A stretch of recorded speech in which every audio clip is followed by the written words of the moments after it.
என்.எஸ். கிருஷ்ணன் அவர்களை பற்றி உங்க எல்லாருக்கும் தெரியும். அவரு அறிஞர் அண்ணாவுக்காக பிரச்சாரம் பண்ண போறார். காஞ்சிபுரத்துல அறிஞர் அண்ணா சட்டசபை தேர்தலுக்கு நிக்கிறார்.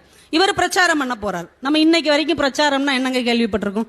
எதிர்கட்சிக்காரங்கள வாய்க்கு வந்தபடி எல்லாம் வைகிறது தான் பிரச்சாரம் நம்ம கேள்விப்பட்டிருக்கோம். ஆனா என்எஸ்கே வந்தார்.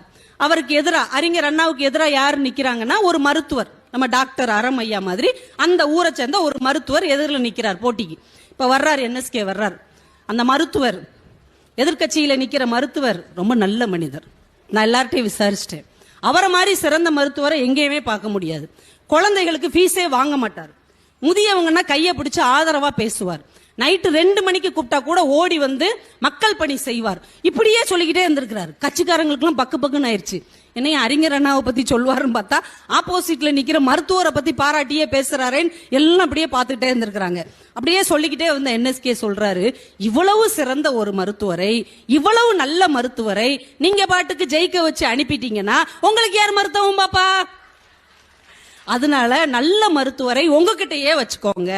அறிஞர் அண்ணா சட்டசபைக்கு போனா உங்களுக்கு நல்லது செய்வார். மருத்துவர் இங்கே இருந்து நல்லது செய்வார். அறிஞர் அண்ணா அங்கே போய் நல்லது செய்வார். அவருக்கு ஓட்டு போடுங்க அப்படின்ட்டு போயிட்டார்.